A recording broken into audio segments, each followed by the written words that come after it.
So guys, ఈ వీడియోలో మనము పెరగనున్న సాఫ్ట్వేర్ కూలీలు, సాఫ్ట్వేర్ జాబ్స్ అనేవి హైదరాబాద్లో భారీగా పెరిగేదానికి ఛాన్సెస్ ఉన్నాయి. అండ్ దాని గురించి దాంతోపాటు 10 లక్షలు జీతం వచ్చే లో కోడింగ్ జాబ్స్ ఏమైనా ఉన్నాయా, దానికి సంబంధించి దాంతోపాటు ఫ్రెషర్గా రిక్రూట్ చేసుకుంటామని చెప్పి ఎంఎన్సీ కంపెనీస్ అంటూ ఉన్నాయి. దాని గురించి దాంతోపాటు ఇంకా విప్రో కొత్త ఆఫీసు హైదరాబాద్లో స్టార్ట్ చేసింది. అండ్ దాని గురించి దాంతోపాటు 2025 ఏ ఇయర్గా ఆర్బీఐ వర్కౌట్ చేస్తుంది. దాని గురించి అండ్ ఎంత డీటెయిల్గా మనం మాట్లాడుకుందాము. సో ఫస్ట్ ఆఫ్ ఆల్ అయితే ఈ పెరగనున్న సాఫ్ట్వేర్ కూలీలు దాని గురించి మాట్లాడుకునే ముందు ఫస్ట్ మనము 10 లక్షల జీతం వచ్చే నాన్ కోడింగ్ జాబ్స్ ఏమేమి ఉన్నాయనేది మనం ఒకసారి మాట్లాడుకుందాము. సో జనరల్గా ఏంటి అంటే చాలామంది, సో నేను రీసెంట్గానే సాఫ్ట్వేర్ జాబ్ లేకపోతే పిల్లనివ్వట్లేదు అనేది నేను వీడియో చేశాను. సో దానికి సంబంధించి రకరకాలుగా వాళ్ళ ఎక్స్ప్రెషన్స్, వాళ్ళ ఒపీనియన్స్ దాని మీద షేర్ చేస్తూ ఉన్నారు. అయితే ఇక్కడ ఏంటి అంటే ఇంకొక అమ్మాయి ఎస్పెషల్లీ ఈ సాఫ్ట్వేర్ జాబు లేకపోతే పెళ్ళి కూడా సెట్ కావట్లేదు అని చెప్పి ఇంకొక అమ్మాయి కమెంట్ చేసింది. సో దీంట్లో వాస్తవం లేకపోలేదు. ఇక్కడ ఒక విషయం ఏంటి అంటే మీరు ఎక్స్పెక్టేషన్స్ పెట్టుకోకుండా, ఓకే, సో ఇక్కడ చాలా ఓపెన్గా ఒక మాట చెప్దాం అనుకుంటున్నాను. ఎస్పెషల్లీ ఆ కమెంట్ నేను మిమ్మల్ని హట్ చేయాలని కాదు, కానీ ఇక్కడ ఏంటి అంటే ఇప్పుడున్న రిలేషన్స్ అంతా కూడా కమర్షియల్ అయిపోయాయి. నీకు జాబ్ లేదు, ఓకే, నువ్వు ఎలాంటి వాళ్ళని పెళ్లి చేసుకుంటున్నావు? సాఫ్ట్వేర్ని ఎందుకు పెళ్లి చేసుకోవాలనుకుంటున్నావు? పానీపూరి బండి వాడిని పెళ్లి చేసుకోవచ్చు కదా. సాఫ్ట్వేర్ జాబ్ వాడిని ఎందుకు పెళ్లి చేసుకోవాలనుకుంటున్నావు? ఎందుకు పెళ్లి చేసుకోవాలనుకుంటున్నావు అంటే కంఫర్ట్ లైఫ్ ఉంటుంది, కొంచెం సెక్యూర్డ్ ఉంటుంది. ఇప్పుడు అతను కూడా ఏం ఎక్స్పెక్ట్ చేస్తున్నాడు అంటే నీ నుంచి ఆస్తులు ఏం తీసుకురావు, ఓకే, అదే మళ్ళీ మహా ఘోరం పాపం కట్నం అడిగినోడు గాడిద అడ్డగాడిద అని మాట్లాడుతూ ఉంటారు.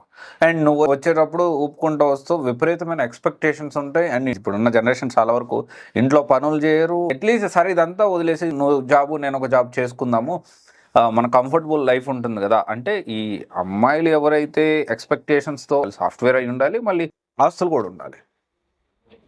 This is how it is working right now. ఇప్పుడున్న సిచ్యువేషన్లో ఇదంతా కూడా వర్క్ అవుతుంది.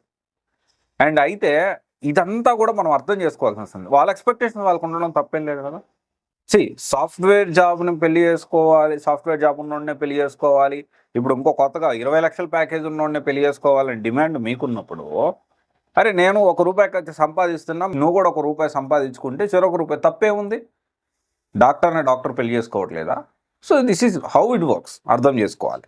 అండ్ ఇంకా నేను డీటెయిల్గా మాట్లాడతాను డెఫినెట్లీ ఇంకొక వీడియోలో. అయితే టాపిక్ డివియేట్ అవుతుంది. ఈ 10 లక్షలు జీతం వచ్చే లో కోడింగ్ చూసుకుంటే డిజిటల్ మార్కెటింగ్ అనేది డెఫినెట్లీ అసలు కోడింగ్ ఉండదు, జీరో కోడింగ్ ఉంటుంది. సో మినిమం ఒక 8 to 10 lakhs and freelance works మనం తెచ్చుకోగలిగితే సో ఇది డబుల్ అయ్యేది. అంటే మనం నెలకి 2 లక్షల నుంచి 3 లక్షలు సంపాదించుకునే దానికి పాసిబిలిటీ అనేది డిజిటల్ మార్కెటింగ్లో ఉంటుంది. తర్వాత వచ్చేసి డేటా అనలిస్ట్ కూడా లో కోడింగ్ కిందకి వస్తుంది, బట్ లిటిల్ బిట్ కోడింగ్ అవసరం పడుతుంది, జీరో కోడింగ్ అయితే కాదు. అండ్ తర్వాత వచ్చేసి డెల్భూమి, ఇది కేవలం ఎక్స్పీరియన్స్ వాళ్ళకే ఇది ఖచ్చితంగా వర్కౌట్ అవుతుంది. సో 4 years 4+ వాళ్ళకి కెరీర్ గ్యాప్ ఉన్న వాళ్ళకి కూడా ఈ డెల్భూమి వర్కౌట్ అవుతుంది. తర్వాత వచ్చేసి గ్రాఫిక్ డిజైనర్ అండ్ యూఐ/యూఎక్స్ అనేది కూడా ఇప్పుడు ఇంత కూడా క్రియేటివిటీ, ఇది ఏంటి అంటే ఏఐ కూడా ఇంపాక్ట్ అనేది తక్కువ ఉంటుంది దీని మీద, ఓకే, ఆటోమేషన్ అవుతుంది. ఆ ఏఐ ఆటోమేషన్ యూజ్ చేసుకొని మన క్రియేటివిటీ జోడించి మన క్రియేటివిటీ దానికి యాడ్ చేసి మనం వర్క్ చేయాల్సి ఉంటుంది. ఇది కూడా జీరో కోడింగ్ అని చెప్పొచ్చు. యూఐ/యూఎక్స్ అయితే కొంత మినిమల్ కోడింగ్ ఉంటుంది. అండ్ ఇది కూడా లో కోడింగ్ 10 లక్షల జీతం యావరేజ్న వచ్చేదానికి ఛాన్సెస్ ఉన్నాయి. తర్వాత వచ్చేసి మార్కెటింగ్ మేనేజ్మెంట్, తర్వాత వచ్చేసి ప్రోడక్ట్ మేనేజ్మెంట్, తర్వాత వచ్చేసి బిజినెస్ అనలిస్ట్, తర్వాత టెస్టింగ్ కూడా మినిమల్ కోడింగే ఉంటుంది, ఎక్కువ కోడింగ్ ఉండదు. తర్వాత snap logic AI based tool, దీంతోపాటు సేల్స్ మేనేజరు, ఇంకా ప్రోడక్ట్ మేనేజరు, ఇంకా చెప్పుకుంటా పోతే there are n number of jobs. And recent డేస్లో మన హైదరాబాద్లోనే రీసెంట్గా దావోస్ మీటింగ్ అయిపోయిన తర్వాత నేను అన్నా కదా సాఫ్ట్వేర్ కూలీలు అనేది, దాని గురించి చాలా మంచి అప్డేట్స్ ఉన్నాయి. సో అది కూడా మాట్లాడదాం. సో ఇది ఇంకా చాలా ఉంటాయి, దీన్ని సపరేట్ ఇంకొక వీడియో కూడా నేను వర్కౌట్ చేస్తాను. అండ్ ఖచ్చితంగా there are lot of jobs, software కాకుండా లో కోడింగ్ ఉన్నా కానీ మినిమం 10 లక్షల జీతం 12 లక్షల జీతం వచ్చే జాబ్స్ చాలా ఉన్నాయి. కాకపోతే ఏంటి అంటే ఈ 10 లక్షలు 12 లక్షలు అనేది ఇప్పుడున్న మెట్రోపాలిటన్ సిటీస్లో చూసుకున్నా, లేకపోతే సిటీస్లో చూసుకుంటే ఇది మధ్యతరగతి మిడిల్ క్లాస్ అని చెప్పి మనం చెప్పొచ్చు. అండ్ తర్వాత వచ్చేసి 2025 ఆర్బీఐ అనౌన్స్ చేసింది ఏఐ ఇయర్గా, అంటే ఆర్టిఫిషియల్ ఇంటెలిజెన్స్ ఇయర్గా ఆర్బీఐ అనౌన్స్ చేసింది. దీంతోపాటు ఒక ఫ్రీ ఏఐ కమిటీ కూడా వేశారనమాట. సో దీని framework for responsible ethical enablement. అంటే ఇక్కడ ఏంటి అంటే బ్యాంక్ జాబ్స్ రీసెంట్ డేస్లో కూడా దాదాపు కొన్ని వేల బ్యాంక్ జాబ్స్ మొత్తం కూడా ఏఐ రీప్లేస్ చేయాలని, ఏఐ తోటి వర్క్ చేయించుకోవాలని ఎథికల్ దాని గురించి కమిటీ వేసి దాని గురించి వర్కౌట్ చేస్తున్నారు.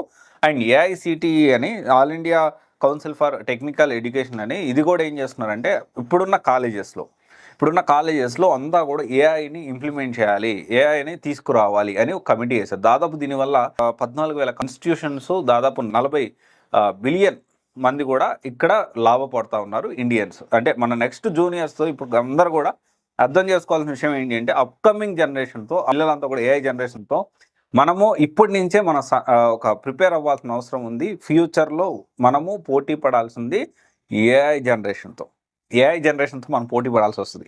సో ఇది గుర్తుపెట్టుకోండి. అండ్ ఇప్పుడు ఎవరైతే లో కోడింగ్ అని ఇందాక మనం లో కోడింగ్ తక్కువ కోడింగ్ అనుకుంటున్నారో వీళ్ళకి ఇంకొక సోర్స్ ఆఫ్ ఇన్కమ్ కూడా మనం ఆలోచించుకోవాల్సిన అవసరం ఉంది. సో ఒకటే సోర్స్ ఆఫ్ ఇన్కమ్ అయితే ప్రాబ్లం అవుతుంది. అండ్ తర్వాత వచ్చేసి సో ఇప్పుడు అంటే ఏఐ గురించి ఎందుకు నేను ఇప్పుడు డిస్కషన్లోకి తీసుకొచ్చాను అంటే ఫ్యూచర్ జూనియర్స్ తోటి, మన జూనియర్స్ తోటి అండ్ మీ జూనియర్స్ తోటి నెక్స్ట్ జనరేషన్ వాళ్ళతో మనం కంపేర్ అవ్వాలి అంటే సో ఖచ్చితంగా ఏఐ జనరేషన్తో వాళ్ళతో మనం పోటీ పడాల్సి ఉంటుంది. సో ఇది మనం మర్చిపోవద్దు. తర్వాత వచ్చేసి ఇప్పుడు ఈ ఫైనాన్షియల్ ఇయర్లో విప్రో అనేది కొత్త బ్రాంచ్ అనేది ఓపెన్ చేసింది. దాదాపు 5,000 కెపాసిటీ ఉన్నది. మన హైదరాబాద్లో కొత్త ఆఫీస్ ఓపెన్ చేస్తున్నారు. అండ్ కొత్తగా సాఫ్ట్వేర్ ఉద్యోగాలు అయితే రాబోతున్నాయి. సో కొత్తగా ఇంకొక 5,000 సాఫ్ట్వేర్ కూలీలు కావాలి. వైట్ కాలర్ కూలీ అనే టాపిక్ అనేది ఖచ్చితంగా మీరు వినాలి, తెలుసుకోవాలి. అండ్ తర్వాత వచ్చేసి ఏంటి అంటే క్యాంపస్ రిక్రూట్మెంట్ ద్వారా ఫ్రెషర్స్ని చాలా హ్యూజ్ రిక్రూట్మెంట్ చేసుకుంటాము. దాదాపు 32,000 రిక్రూట్మెంట్ చేసుకుంటామని ఇన్ఫోసిస్ అండ్ విప్రో దీని గురించి మాట్లాడుతూ ఉన్నారు. అండ్ ఇన్ఫోసిస్ చూసుకుంటే దాదాపు 10 నుంచి 12,000 మందిని రిక్రూట్ చేసుకుంటాము అని చెప్పి అంటూ ఉన్నారు. సో ఇది ఒకసారి మనం గమనించగలం. అండ్ దీంతో పాటు మనం రీసెంట్గా సాఫ్ట్వేర్ కూలీ, మన తెలుగు రాష్ట్రాల్లో సాఫ్ట్వేర్ కూలీస్ ఎక్కువ అవుతారా? సో నేను ఒక పాజిటివ్ నోట్ మాట్లాడతాను. సాఫ్ట్వేర్ కూలీస్ అంటే సాఫ్ట్వేర్ వైట్ కలర్ కూలీ. సో ఇది కొంచెం మనకి ఉద్యోగాలు అయితే వచ్చే కొద్దీ ఏఐ రిలేటెడ్ ఉద్యోగాలు and at the same time software కంపెనీస్లో మల్టిపుల్ వేరియస్ జాబ్స్ అనేవి మనకి పెరిగేదానికి ఛాన్సెస్ ఉన్నాయి. అండ్ ఆల్వేజ్ నేను ఎప్పుడు కూడా చెప్తా ఉండేది అదే. సో ఏఐ వచ్చిందంటే AI will take over the jobs. అంటే ఏఐ మీద వర్క్ చేసే వాళ్ళు మన జాబ్స్ని తీసుకుంటారనే విషయం మనం మర్చిపోవద్దు. అండ్ దీంతో పాటు ఇప్పుడు ఈ సాఫ్ట్వేర్ కూలీలు అనేది నేను ఎందుకు అంటున్నానంటే ఇప్పుడు మనం రీసెంట్గా పెట్టుబడులు ఒకసారి చూసుకుందాం. తెలంగాణకు చూసుకుంటే 750 ఎకరాల్లో ఇన్ఫోసిస్ ఎక్స్పాన్షను, తర్వాత 500 ఎకరాల్లో స్కైవుడ్ ఇన్వెస్ట్మెంటు, తర్వాత 7,000 ఎకరాల్లో Ashok green tech solar unit, దాదాపు ఇంకొకటి వచ్చేసి 60,000 ఎకరాల్లో ఏడబ్ల్యూఎస్ సర్వీసెస్, తర్వాత వచ్చేసి expansion of Infosys Wipro HCl campus, and తర్వాత వచ్చేసి 4,500 కోట్లతో బ్లాక్ స్టోన్ డేటా సెంటర్, తర్వాత ఇక్కడ 10,000 కోట్లతో క్రిస్ డేటా సెంటర్.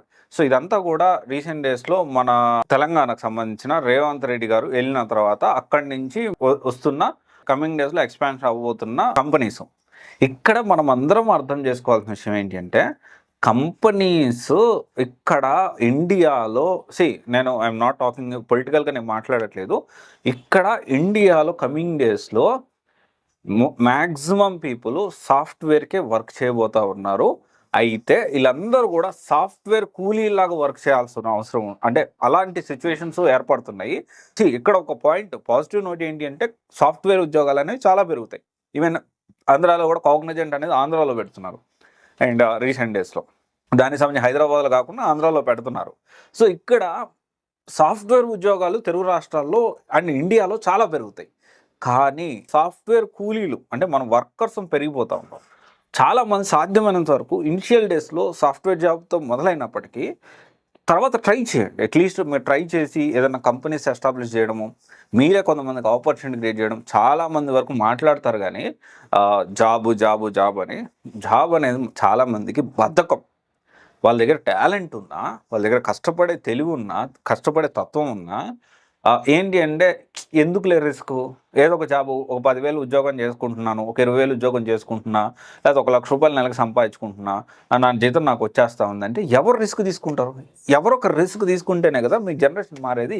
ఎంతకాలం ఈ సాఫ్ట్వేర్ కూలీలు సాఫ్ట్వేర్ జాబులు పెరుగుతున్నాయి కాదనట్లేదు, కానీ కూలీలాగా కాకుండా కంపెనీ ఓనర్స్ మనమే ఉండాలి. అనేది నా ఆలోచన అనమాట. నా సాధ్యమైనంత వరకు నా పరిధిలో నేను ఎంత రిస్క్ తీసుకుంటున్నాను, ఏం చేస్తున్నానో నాకు తెలుసు. నేను ఆల్రెడీ ఐఎమ్ డూయింగ్ ఇట్ నా సైడ్ నుంచి.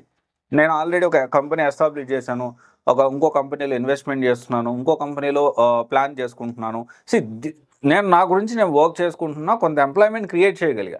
అట్లీస్ట్ ఒక ముగ్గురు నా దగ్గర ఉన్నా, నలుగురు నా దగ్గర ఉన్నా, 10 మంది నా దగ్గర పనిచేస్తున్నా, అట్లీస్ట్ ఐ క్రియేటెడ్ ఎంప్లాయ్మెంట్. ఆ 10 మంది ఎంప్లాయ్మెంట్ 10 మంది కదా, వాళ్ళ ఫ్యామిలీస్ని కూడా నేను అంటే బాధ్యతగా నేను వాళ్ళతో వర్క్ చేయించుకుంటూ నేను కూడా గ్రో అవుతున్నా. డెఫినెట్లీ నేను చాలా రిస్క్ తీసుకున్నా.